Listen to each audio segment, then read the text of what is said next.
Performance reviews, where I give you the review from the technician's point of view, and this is my full review of the Dyson V9. If you're new to the channel, we're going to give an in-depth review on this. We are not sponsored like a lot of Dyson content is on YouTube, so keep that in mind. You're going to see an honest review on this product. If you're looking for justification on why you bought this, this is not your video. You're not going to get any sort of gratification from this. I am not a mommy vlogger. So the Dyson V9 has a lot of improvements in that they have slimmed it down to try to make it a little bit more manageable compared to the V10, V11, V15, Gen 5, whatever you want to call that shaped vacuum. The other thing is it came with a whole bunch of accessories, so hopefully you'll be able to get some of your cleaning tasks done with all this stuff. I want to get this out of the way right away in this review. This is meant for quick pickups or an extremely small space. My average battery life was 7 minutes and change, sometimes 8 minutes on a good day. As you'll see later in the video when we test the suction, the max or the boost setting is really the only viable option you can use this with. Having the idiot warnings on the display, the filter check, all that, and then being able to put an illustration, I think helps a lot of consumers. I do wonder how much this affects the runtime. This is a pretty bright display. It is daylight bright.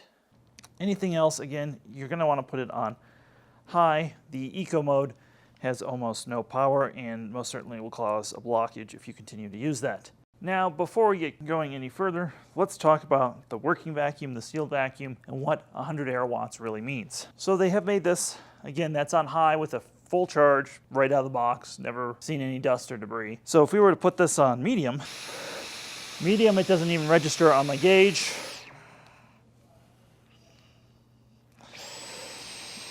Eco also does not register hardly on my gauge at all. So like I said earlier, you do need to use this on high pretty much all the time, or boost as they call it, once you press this button. All right folks, we've switched to studio microphone. You're going to hear the real sound of the machine running. For our pickup test, we have fine sand, breakfast cereal, cat litter, and some not so fresh pet hair. Also, we're going to be using this on the high setting. As discussed earlier in the video, it really doesn't have enough power any other way.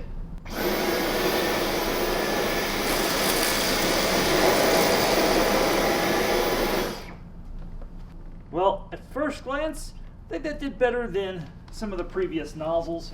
Again, the brush design's a little bit aggressive on this, so I like that. There's a lot of fine sand left. You got the breakfast cereal.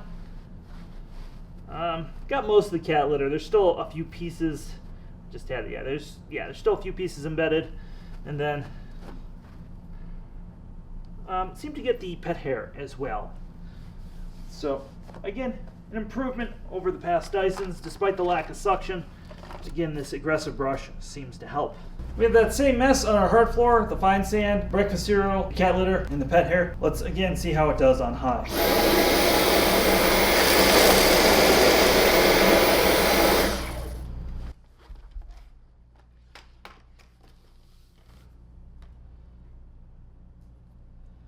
A little bit of pet hair left behind, and some minute sand and some cat litter got relocated back here. Now this is my living room rug. It is a cheap rug, but this machine struggles to clean it. Not because of the lack of power, but because of the lack of adjustability in the nozzle. Unfortunately, there's no gate or height adjustment with this nozzle. This causes the nozzle to shut off, and I now have to wait a few seconds and reset the vacuum. It's very annoying. This is a low pile rug that can be simply air washed. I really wish Dyson had like just a straight suction attachment included with this instead of only the brush attachment. Let's see how it does on this soft carpet. Dysons in the past have definitely struggled with this. Oddly enough, this doesn't shut off on the soft carpet, despite it being significantly denser and higher pile than the area rug I have in my living room. Go figure. So at least it can do that. However, it's really hard to push. Harder to push than most straight suction vacuum cleaners. It comes with this handheld brush tool. This is for furniture or stairs. And what's interesting about this is there's a little lever here. You can tilt this up. Now we can take the lever and yep, whole thing just comes apart and we can get to what we need to clean it. This is held in by a screw. You're not meant to take that out. But very interesting design from Dyson. The suction was only on one side. And the idea is it's supposed to unwrap hair through this corkscrew. As far as stair cleaning performance goes, That's where this kind of shines, is this attachment is pretty aggressive and does seem to clean stairs pretty well. Its biggest problem though, as was pointed out by a friend of mine, is the width between the motor and the width between the edge here are so big that your cleaning path is really small. So despite the tool being maybe 6 inches, your cleaning path is really only like 3.5, 4 inches. So it's a little bit difficult, especially if you're like me and you have a staircase like this that has nooks and crannies and things like that.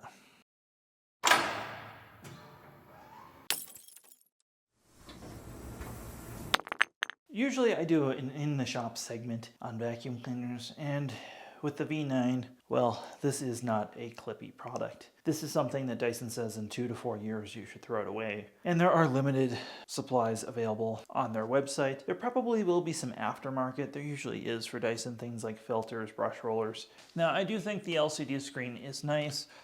It is also nice you can now change the battery without any tools, which was not something that Dyson did in the past. They have a easy enough to pull out brush roller. In the past, hair and stuff does build up here. This is very much improvements on the same design. So I would imagine hair will get stuck in here and you'll have to clean it.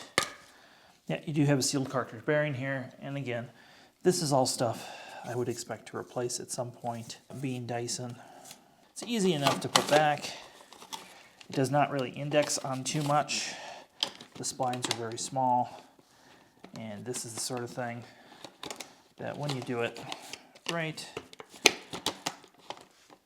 you can just pop it back together. So that's all nice.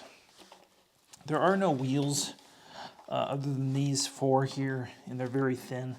So again, on a hard floor, I'd be pretty careful running this. The fact that you have a spinning brush is not great either.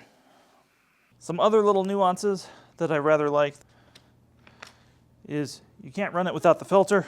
It will tell you and give you a little illustration. I rather like that. The other thing is they've continued to use this filter, and there's a couple problems with this style filter. One is you are supposed to wash this half. Exposing water to the HEPA filter will further block it. That's how fine the HEPA filter is. Meaning when you wash this, you're going to wash all the big dirty debris into the fine filter. This filter actually moves air before the motor. This filter moves air post the motor, the way this is designed. So what that means is you're basically going to toast your filter when you wash it. And there are plenty of aftermarket filters available at a reasonable price. So again, you can change these every few months. It's not really a huge deal, but it's something to be aware of. You are supposed to rinse that out when the bin fills up. Yeah, it's going to be hard. I will say the filter fitment is a little tighter than previous Dysons. I still kind of doubt that's a sealed filter, knowing Dyson. The empty bin is easy enough. That, again, continued from the V10. That's a little bit smoother than it's been in the past. Then, of course, you can pull the bin off, clean it, get to the shroud. Of course, stuff will get stuck in here occasionally, so it's nice you can get to that. And again, you can see how small this is. My finger barely fits in there. All right, it's December here in Colorado, which means we need to go outside and empty the Dyson. And again, I think that's the thing that makes this thing appeal the least to apartment dwellers or people who don't have a trash can close to their houses. You need to go outside to empty this. You never want to empty this inside. This dust is extremely harmful. You can go read studies about heavy particulate in lungs, but it's bad news bears. So we have to go empty this outside. I had to wait a few days because it was blizzarding out 2 days ago. Now most of the snow has melted, thankfully. As far as getting under things, that's where this is kind of an improvement over the V10, V11, those sorts of machines. Because the bin is smaller, the machine actually lies flat enough to get under a couch or a bed. I've switched to a studio microphone. I want you to hear the real sound of this machine running so you get an idea just how loud this thing is.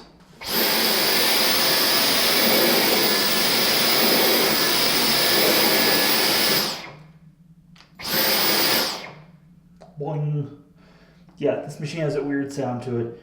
And it's quieter than previous generations, but it's still very loud. Should you buy the Dyson V9?